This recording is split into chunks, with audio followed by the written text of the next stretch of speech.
السلام عليكم ورحمة الله وبركاته. أهلا وسهلا مرحبا. Welcome guys. My name is Liaqat Zaman. This is another Friday Jummah session. Hope you guys are having a wonderful time, enjoying yourselves. Right, so this is, as you guys know, Jummah's Fridays, where we usually have a little chit chat. We look at what happened throughout the week, if there's any updates, and answer some of your questions when you guys have any questions. And obviously, you guys don't have any questions for me.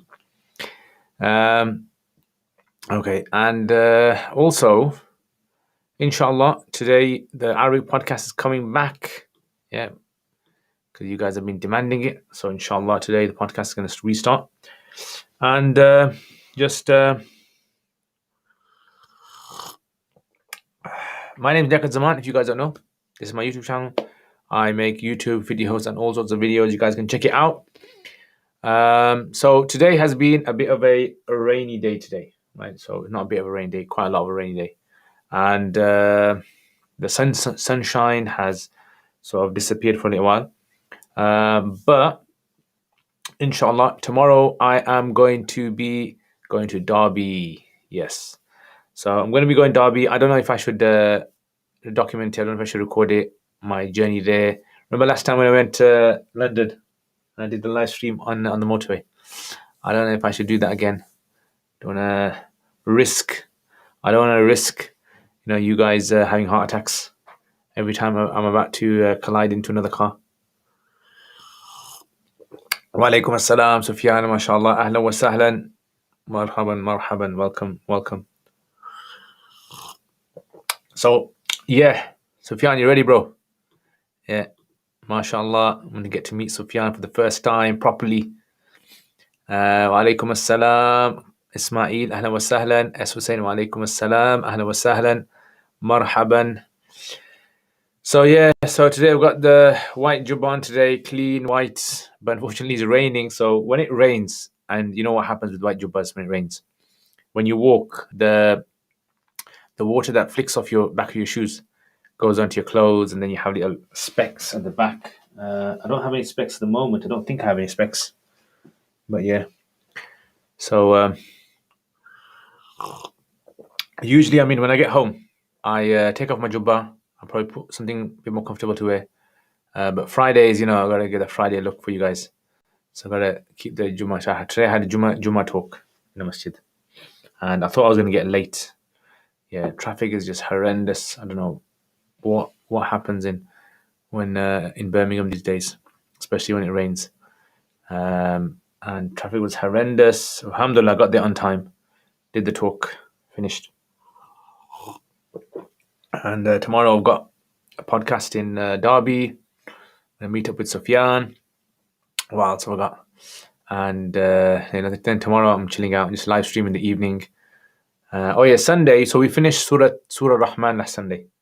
Yeah, so those of you guys who are up to date with the Tafsir series. So far we finished Surah Yasin and we finished Surah Rahman. Now I am thinking of what shall we do next? What's the next best thing to do? What's the next surah you guys would like to go through? So what I'm going to do tomorrow, I'm going to do a reading class tomorrow. So I don't know. Like remember I had before where people just call in and then, or they come on here and basically read a text, practice their Arabic reading, or maybe, I don't know, something else. So I don't know. What do you guys think? Do you guys think I should do that? Is that something? Actually, let me just lower this a bit. All right, that's a bit better. Yeah, so that's basically what I'm thinking of doing. Wa alaikum assalam, Munna, ahlan wa sahlan. Tour of India, wa alaikum assalam, ahlan wa sahlan. Leela, have you tried Moroccan mint tea since you like the green tea? Yes, I've tried Moroccan mint tea. It's very nice. It's a kind of golden color. This is a Turkish tea. This is a Turkish tea. I think it's like cardamom or something like that. Adil Patan, mashallah, ahla wa sahlan, Maulana, ahla wa sahlan, Americans, USA, my American accent. Since Trump has, basically, let me tell you the truth. Since Trump has left office, yeah, I have no shauq at all, no aspiration to continue my American accent. Yeah, I need motivation for it, and I think Trump was the guy who kind of motivated. Yeah, but unfortunately now there's no Trump, or there's no President Trump, so I lost my interest. Mark, ahlan wa sahlan wa alaikum assalam, ahlan wa sahlan, welcome. Tour of India, Shaykhana, Habibna, I am from Kashmir, India. I have watched your videos on Al Jurmiya, but I couldn't understand much. I am desperate to learn Lugha. Inshallah, may Allah make it easy for you. Hamid, Sajid, Salam alaikum. I have a question regarding nicknames. Do we have to be careful with names such as Muhammad and Ibrahim, as people call them Mo and Ibi? I mean, it wouldn't be considered makruh in itself, yeah, because shortening of names is an Arabic concept. So in Arabic language, there's a concept called tarkhim, which is basically you shorten names. So, for example, my name Liaqat, if they were to shorten that, they'd probably say Liaqa, Ya Liaq, Li. So, if you've studied Arabic grammar, you guys know what happens over there. So, like Malik becomes Mali or Ma, yeah. And this is something which is possible, yeah. But I would say definitely. I mean, if it's said in a derogatory way, then it would be wrong. Yeah, definitely. There is clearly some sort of a dislike in there generally, but it wouldn't be considered sinful. Wa alaikum assalam, ya Shaykh al Muslimin. Shaykh al Muslimin, Allahu Akbar. That's it, bro. You have upgraded me. Shaykhana, please inform if you're inshallah. If I do, inshallah, I'll let you know. Boris is still here though. Maybe it's time to work on your English accent. Yeah, Boris. I don't even know how Boris speaks. Yeah, it's like he's in a rush. He's looking for socks in the drawers, and you're kind of in a rush getting to work, and you're looking for the sock, and you can't find it. So he's like one of those kind of guys. Like every day when he goes to work, he just looks like he was in a rush. He just woke up late, just rushed it out. Tea, flicking the tea in his face, and yeah. How do we differentiate waswasa and our own thoughts? So assume they're all thoughts, unless it's causing you, impeding on your closeness to Allah. Then it's waswasa. So assume everything to be your own thoughts, but then if it's causing you problems trying to get close to Allah, then it's waswasa. That's it. Simple solution. Is it true that all the different ways of reading the Quran or the ahrufs are from sarf and Arabic grammar? No, not all of them. No, that's not true. Assalamu alaikum wa rahmatullahi sallallahu alaihi wasallam. I think giving too much khutbahs. Alaikum assalam, Khadija, ahlan wa sahlan. Finally got some time to listen once again. Speaking of names, what about the name Jibril? Yes, you can keep it. Some of the scholars said that it was disliked to keep angels' names, but that was due to some sort of circumstance. Generally, it's permissible according to all madhabs to keep the names of Anbiya or the names of angels, Jibril. There's actually different variations in Jibril. Yeah, there's about, from what I know, 13 different variations. There are probably more as well. Even I've come across this one, Jibreen. That's also a variation of Jibril. So you got Jibril, Gabriel, all these different variations. They're all permissible. Boris is in Batley today, Lial tour. Good luck, guys. Yeah, all I can say to you guys, good luck. Yes, make some big time dua that you get saved. I only exist when there is light, but I disappear once you shine light on me. What am I? Shadow, am I right? Tell me I'm right. Because I remember reading this on one of those penguin rappers. Remember those penguin rappers when they used to have those kind of trick questions? Was it a penguin rapper? I can't remember. After studying fiqh of buyu, do you have to follow the fiqh opinion of only one madhab in buyu? If you're an expert, then probably. But if you're not an expert, then no. Yeah, you follow whatever your expert tells you. Ya Allah. Yes, I got that right, yeah? Excellent. Today I'm in a bit of a relaxed mood today, getting all the answers right.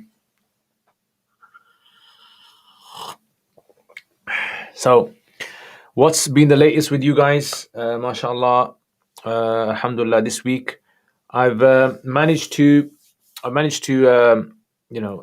keep up with my schedule. as I was before. So, like I told you guys, I have put like this poster, magic sticky poster, on my back of my door over here, and I just been putting up all the things that I've accomplished this week, and I feel very good. And I think that's something which, a lot of you guys have been asking about, productivity tips. This is something which I think very important. Have a table, have a board or a chart. I don't know if you guys have one at home. If you do, let me know. And how do you manage to schedule in your week? So I have this, and I have my phone as well. Obviously, on my phone, I have what's it? What do you call it? Chart, calendar kind of thing. So I do use that, but I use that more for things where I have sort of important dates that I need to pen in. Yeah. So talks. I've got like next week. I've got a nikah on Friday. Then I got a nikah on Saturday. I've got all these kind of different things I've got to do. So I use that for that. But generally, advice. So I was actually thinking today, what I'm going to do is I'm going to stick over there on the wall over there. I'm going to try to stick it across the wall, a long sheet of that magic writing paper. And then I'm going to try to make a timeline. And then I'm going to start to put into there, like if I have a particular masala, I'm trying to do that. So I'm going to see how it works, inshallah. Rapids, how did the sect Brelvi come to be? I have no idea. Maybe ask a Brelvi how it came. But best people to ask. Sheikh, how can we keep up our Islamic studies, as most of the time we lost track of learning? You just need organization. You just need to organize your life. Get off social media. If you're spending 2 hours a day on social media, you're wasting your time. Yeah, that's the honest truth. If you're spending 2 hours a day on social media, you are literally wasting time. Social media should be like going to the toilet. You only go on social media like you need to go to the toilet. That's it. If you spend 2 hours a day on toilet, I think that's you need to go to the doctors, find out what's wrong. In his book Fiqh al-Buyum, Mufti Taqi Usmani gives opinion from all four schools. So do I have to follow only Hanafi? So when you say do I have to follow, first of all, it seems as though you don't know what the madhab is. So because you don't know what the madhab is, it doesn't make sense for when you're saying that do I have to only follow.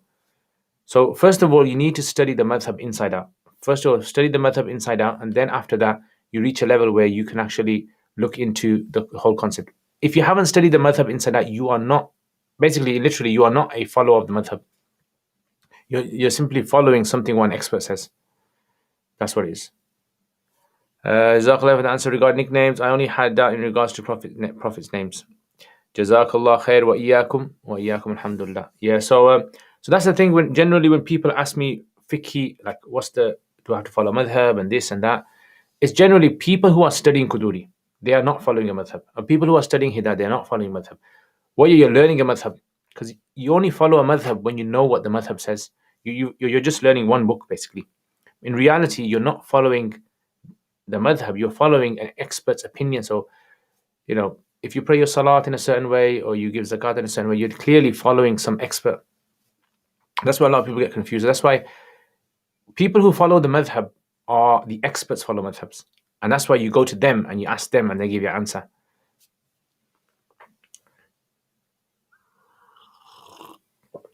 Yeah, Allah. Right. So, I did a witr. This is my, this is right over here. Yeah, this is my witr page. I did a hadith video on witr, if you guys don't know. Yeah, so this is, I actually drew this. It's quite nice now on this camera. Yeah, you guys can see very good there. Yeah. Ya Allah. No, I thought I was Hanafi. So see, a lot of things, there are a lot of misconceptions that people have. So like there's popular opinions that people have about certain things. And when you study, you start to like declutter all of these things. Yes, you find out Hanafi, that's fine. I mean, if you ask a scholar an opinion and you say, can I have the Hanafi opinion about this? Then clearly you are asking about Hanafi opinion. But if you ask a scholar, what's the opinion about this? And you follow his opinion, that's fine. For a person who is not someone who is learned in the madhab, they are literally not following a madhab, they are following the opinion of an expert. That's what Ibn Abidin says. He says the layman does not follow a madhab, he follows the opinion of an expert. So if you're studying fiqh, you are still considered to be If you haven't studied it all in its entire context, you are literally, and it's fine. I mean, if you want to ask the scholar what is the Hanafi opinion about this, and you follow the Hanafi opinion, that's alhamdulillah. That's good, right? You want to try to keep within a certain parameters. It's fine. Mufti, I came across your channel this Ramadan, and since then I've learned so much. Whenever I feel that my iman is getting low, I always come back to this channel. Thank you, alhamdulillah. And this comment deserves to go on the screen. MashaAllah, alhamdulillah. Sheikh, if I have any questions, can I contact you and where? So here, you can contact me here. On Saturdays, I come on Saturday evenings, and at this time on Fridays. Yeah, so you can contact me here. A lot of people try texting me, and I am the worst person with WhatsApp messages. Yeah, I am the worst person. I have WhatsApp messages. Sometimes I answer after 3 days, 4 days. Facebook messages I answer after so many days because I try to like restrict myself with social media. Otherwise, it wastes too much of my time. So imagine like one person saying, "Can I ask you questions?" Now imagine like that. There's 10 other people who want to ask me questions. Now, if I spend my time trying to answer people's questions every day, then it just takes up a lot of my time from the things that I need to do. So this is why I try to restrict my access to. Does the layman have a madhab or they follow the faqih? They follow the faqih. Yeah, that's it. They follow the faqih. The witr paper sounds very thick. I always wonder if your Sharpies went through. Yeah, so actually I have to get special paper for this. So the paper I get for this is, let me check how many GMs this is. So I went to test. It's 100 GSM. It's 100 GSM paper, this one. And the other one that I have, I think it's 70 GSM. The one that like I just like scribble on, I can make notes on, making my own personal notes. I use like a cheaper paper for that because then I can just like, do a lot more on those. And if I make mistakes, it doesn't really matter. So the other one I spend about the 100 GSM one. Then how to study Hanafi madhab in and out, where to start? So you need to start by joining a class. Join a class, study properly. That's basically how you need to do it. A lot of people, what they do is just, they like to give themselves an identity of a particular madhab. It happens naturally.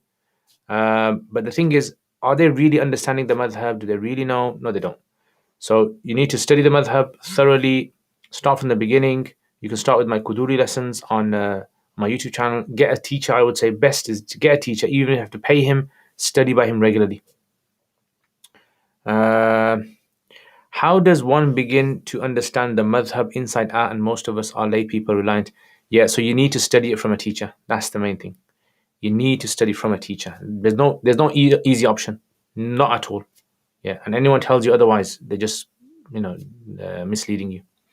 Sheikh, what can I expect after studying Mughni al-Labib of Ibn Hisham al-Ansari? I mean, that is a very an advanced book, I would say. Mughni al-Labib, if you study that, you have studied a very good level of Arabic grammar. Yeah, that book kind of tells you you're serious about grammar more than anything else. Like you want to take a route in grammar, you're not really bothered about just understanding the Arabic in the books. Like you've gone past that now.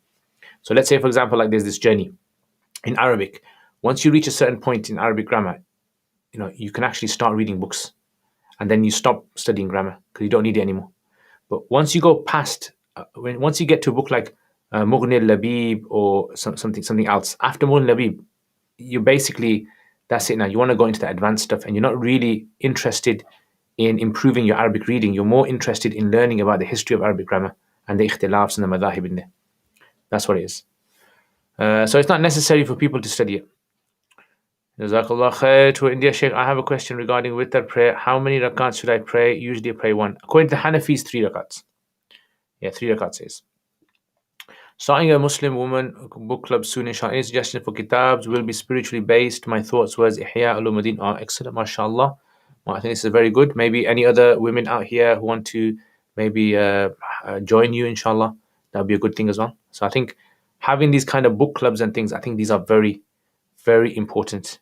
Yeah, because it gives you like this sort of understanding and allows you to be able to create a kind of atmosphere as well of reading, of getting to know a book, discussions. I think that's a very important, I think that's an excellent idea. I actually would like to start a reading club, but it would have to be for advanced students who actually like really advanced, maybe know Arabic, at least can read Arabic text and understand it for themselves. That would be that would be something, I think. So yeah, definitely. I think Ihya Ulumuddin. Maybe you could start off with something like Bidayatul Hidayah. So Bidayatul Hidayah. Start with Bidayatul Hidayah, or maybe even like Arba'una Usul al-Din by Imam Ghazali. Yeah. So Imam Ghazali's book Arba'un fil Usul. That's a very good book as well. So I think those are very good. You can say introductory books to Ihya Ulumuddin. Otherwise, Ihya Ulumuddin is good, but you're gonna have to know lots of other stuff on the side as well, right? So it's like you can only benefit from Ihya Ulumuddin according to how much you've got experience in Islamic sciences. Yeah, so that's something which I've found personally. I've read parts of Ihya Ulumuddin a long time ago, and I've read it recently. And recently, I found more sort of like resonance in me. It resonates a lot with a lot of things that I'm reading at the moment. And I know that after 10 years' time, if I read it again, it's going to resonate with me in a different way, because it's a very interesting sort of like book. Same as the Quran and other books like that as well. How strong does your Arabic have to be to study fiqh of madhahib and understanding? Not very strong. Yeah, not very. I mean, if you have dedicated, like in my series, if you've done your Quranic Arabic 17 lessons, if you've done the Tarkib, you've done Ajurumiyah, and you've done some practice with reading books, give maybe like a year, 2 years of studying Arabic properly and then reading on the side, you can start. Yeah, definitely. I follow Hanbali madhab, so I was asking how many rakats. Yeah, Hanbali. So you need to ask a Hanbali scholar about that. I'm not too clued up about the Hanbali madhab.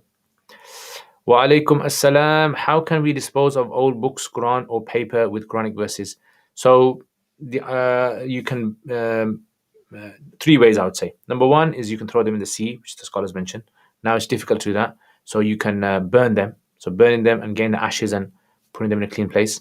Or number three is you can actually recycle them. Yeah, so you put them in a shredder, you shred them that way, so that the ayats are no longer readable, and then you dispose of the paper in a clean place. How's the Sharh al Makudi? No, I don't know. I'm not too familiar with that. And what's more advanced, Alfiya or Mughni? Which one to study first? Alfiya is a bit difficult to be able to grasp because it's so mughlaq. If you read a commentary of Alfiya like Sharh ibn Aqil, that would be fine. Jazakallah khair, you're welcome. Sheikh, does one Sheikh, but one you told me, Mughni al-Labib, is very easy. Yeah, Mughni al-Labib. What am I thinking of? 1 second, let me just see. Mughni al-Labib. Okay, yeah, all right. Yes, I'm thinking of another book. Yeah, I'm thinking of another book. Sharh al-Radi, I'm thinking of. Yeah, okay. Yeah, Mughni al-Labib is a very easy book. Yeah, I apologize. I just checked it now. Yeah, so definitely Mughni al-Labib would be something which is more like a beginner's. Yeah, more like a beginner's book. Let me just have a quick skim through. I've skimmed through. I haven't studied Mughni al-Labib because you don't need to study all these books. Yeah, so okay, yeah, I apologize. I was actually thinking of Sharh al-Radi.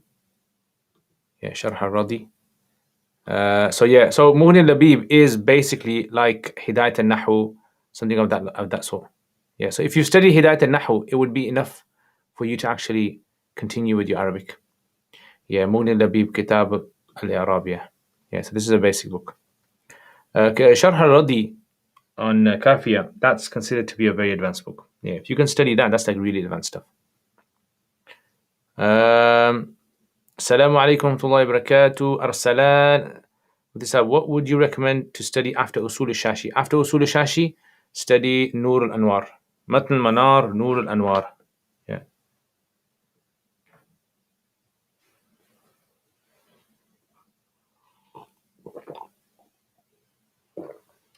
Ya Allah.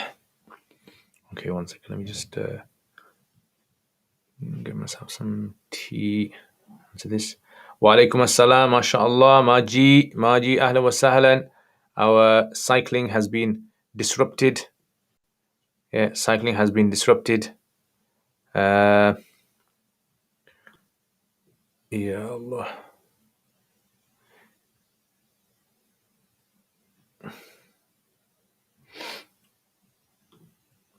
How significant is in fiqh is concept of living tradition that has been passed down visually and practically and may not necessarily be preserved in the hadith.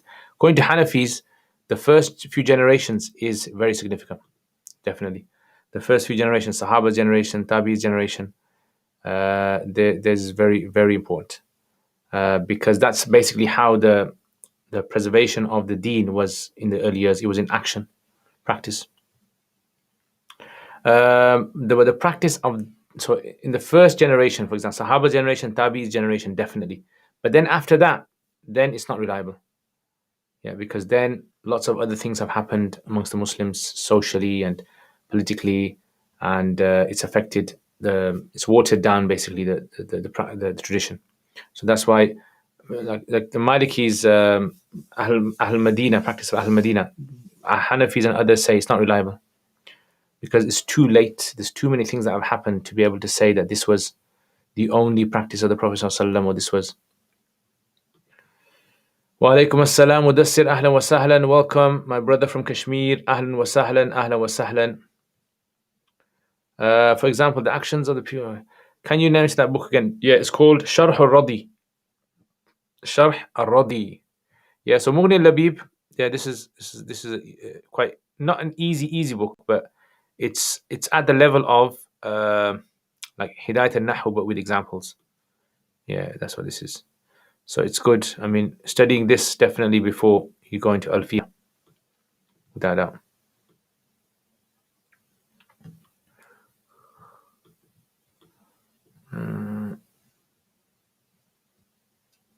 And there's actually, if you want like an easier book but advanced, something like Ma'ani al-Nahu by Sheikh Fadil Samurai. It's a very easy book, but it's advanced. It's like easy to follow, but it's advanced. So a lot of these classical books, the problem is they're difficult in how they've written them. Okay, so Assalamu alaikum, Sheikh. If someone studies the Alfiya of Ibn Malik after intermediate, beginner, advanced level books of grammar, is it enough to have strong? Yes, definitely, 100%, without a doubt. Just on the bus back from picking up Safura from school, absolutely soaked. Yeah, can you imagine? I'm watching the rain outside and, oof, can you imagine? Can we combine the two sunnah rakats after Isha with one rakat witr? So according to the Hanafis, you pray three witr. But if you follow the other madhabs, that's fine. Some of them do 2 and 1. That's fine. Is it Sharh Kafiya by Ibn al-Hajib? Yeah, that's the one. But like resources to pay your Uruk's fee, please provide me access to your. Okay, send. See, the thing is if you send an email, explain your situation, admin will get back to you on that. I mean, so sometimes some people ask me they want to do like a free course. I say, okay. Thing is, I want you to write notes for me. Right? So I will give you a course, but every lesson I'll only give you the next lesson if you write up the whole lesson for me. And that usually what tends to happen is guys just disappear after like 1 or 2 lessons. So this is why the charge is there to be able to run the website, not the website, but to be able to run all the other things, and also to be able to have serious students as well. That's the main kind of thing. So a lot of times people want free. I mean, on YouTube, if you go on YouTube, you'll find loads of free things on YouTube. I guarantee you, so many things that people have done free, but people just, for some reason, just don't. I mean, if you do the Medina series are excellent online on the YouTube ones. They're free of charge, but it's just dedication. End of the day. Yeah, Allah. Okay, one second. Give me a second. I will be back.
All right, so so if you can send an email, Mudassir, brother Mudassir, if you send an email to, don't give me your email, send an email here and explain your situation, and then admin will get back to you, inshallah. Okay. Sheikh, when can someone reach the level to be able to do ijtihad, in your opinion? I mean, in fiqh, you mean? Yeah, I suppose you're talking about fiqh. As long as a person has studied several books cover to cover, and I would say has been teaching them for 10, 15, 20 years, they can reach the level of ijtihad, I think. Yeah, cover to cover teaching.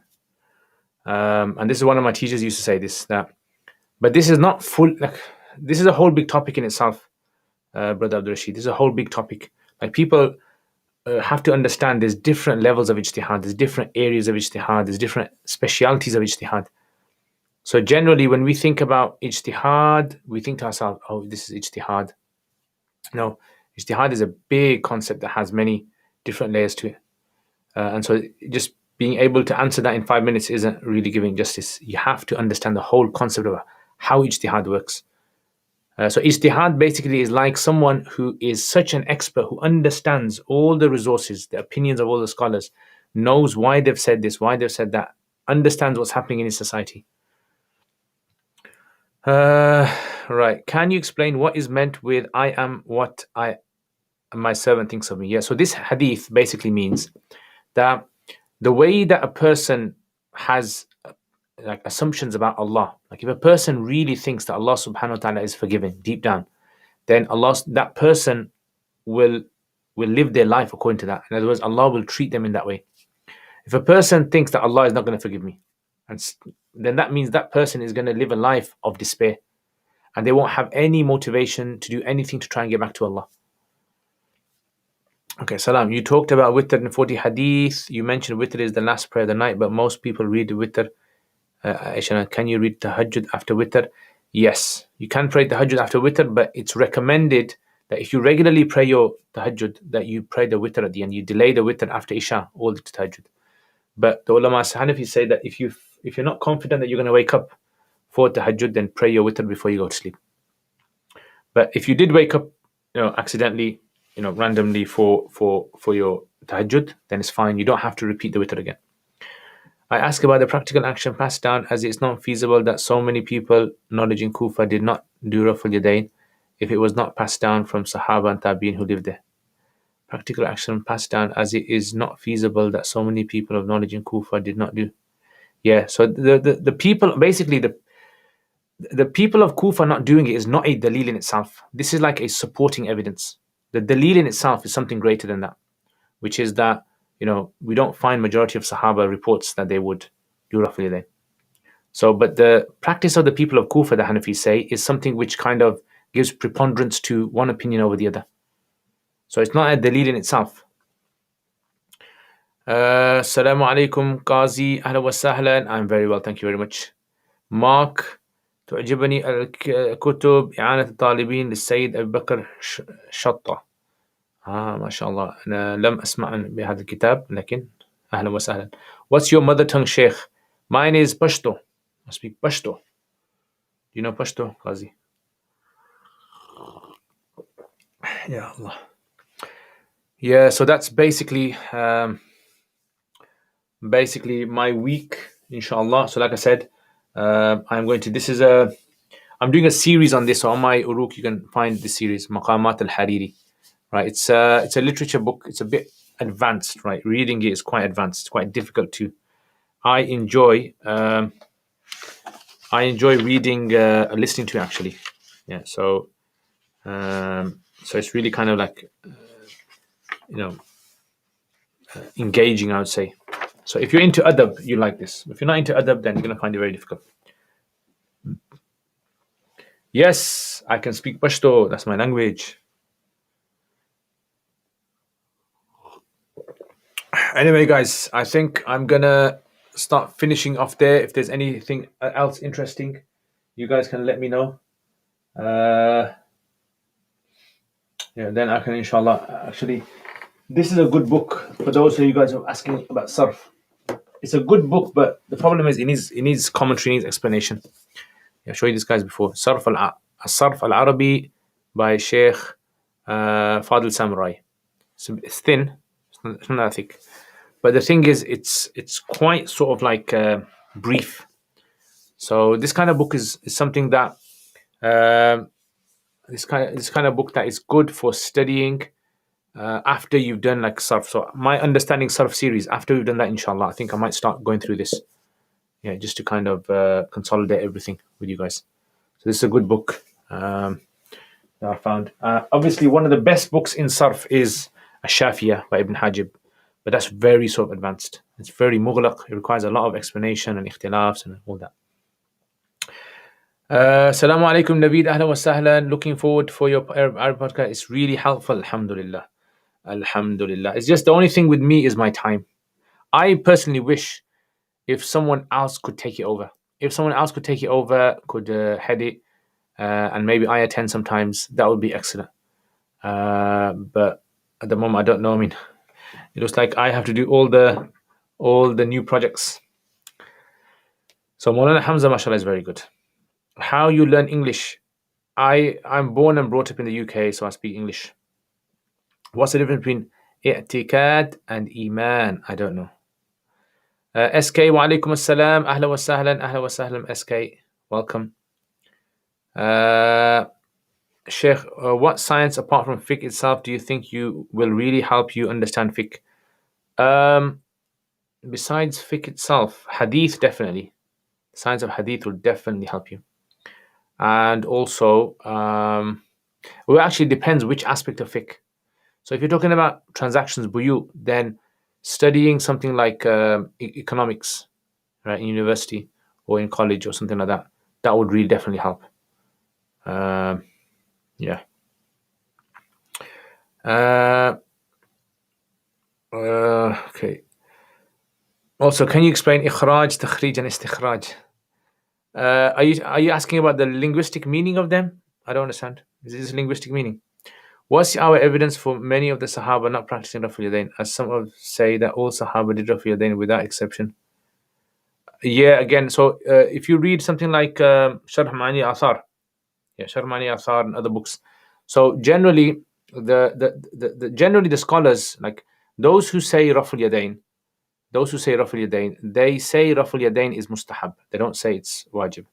The Shafi'is and the Hanbalis and Malikis have two opinions about whether you do Raf'ul Yadayn or not. And the Hanafis say it's ghair awla. That's what they say. They say some Sahaba did it, but it was ghair awla. So in other words, we never find one hadith the Prophet ﷺ said, raise your hands.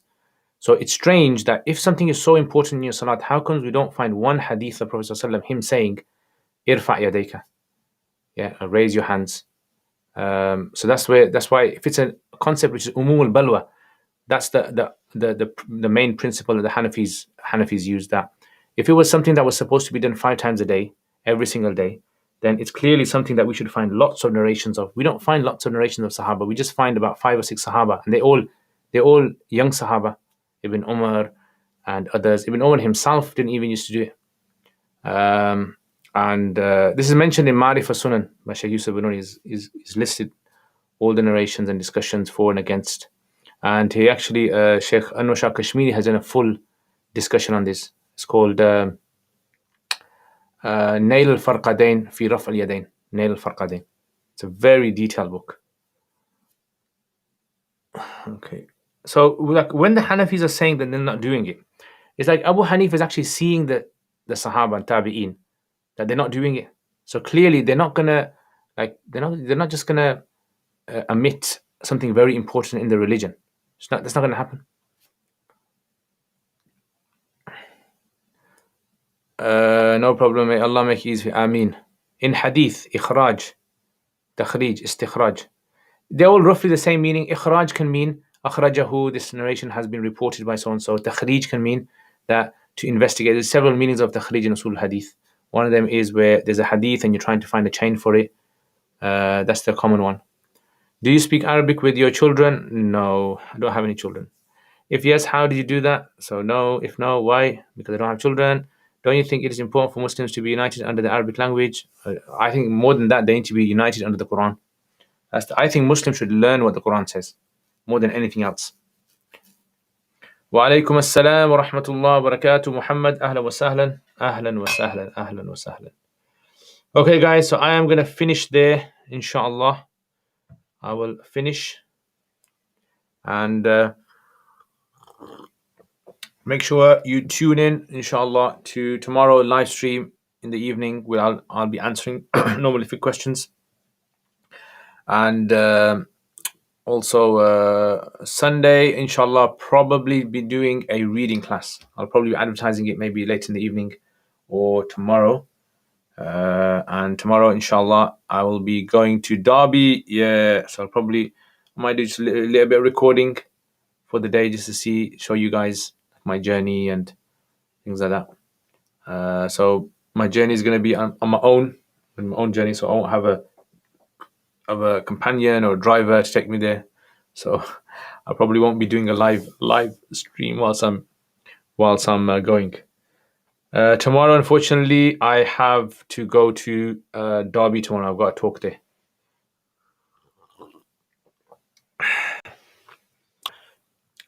So anyway, Jazakumullah khair, guys. Do you think we can understand the Quran just by translation with the Arabic language? Without the Arabic language? I think the gist of the Quran you can, yeah. Because when people say, as long as I learn the Arabic language, I can understand the Quran. You can't, trust me. When you learn the Arabic language, you just your knowledge of the Quran is similar to reading a translation. Yeah, the effect and the connection you're going to have is different. Because I've got 20 or so years of experience with Arabic language, with the Quran. And this is the conclusion that I've come to. Unless you're going to study really advanced Arabic poetry and Arabic sciences and understand tafsir, then you can only appreciate the Quran in Arabic.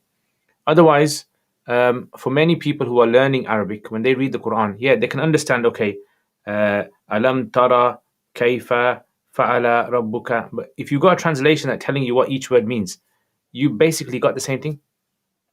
Yeah, so this is why I would say, yes, definitely I would encourage all Muslims to learn Arabic so that you can read the Quran definitely without a doubt. And that's why my channel is dedicated to this. But can a person achieve the understanding of the Quran without Arabic? To a degree, yes. To a degree, definitely. But again, to a degree, it's going to be limited, capped. What time? So I'll probably have to set off about 12ish, I think. Yeah, because I've got to get there for about 2.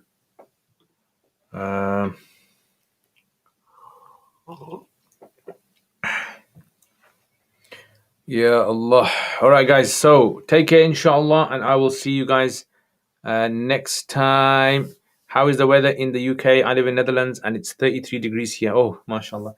Here, I think it's 16 degrees. It's raining today. So the past few days, the weather has been very, very nice. It's been between 20 to like 20, I think 8 degrees. And they're hopefully we're going to have very hot weather coming soon, inshallah. Right, guys, so take care, everyone, and du'as, remember your du'as, and make sure you watch the videos, hit the like button if you haven't hit the like button yet, and I will see you guys next time. Assalamu alaikum wa rahmatullahi wa barakatuhu.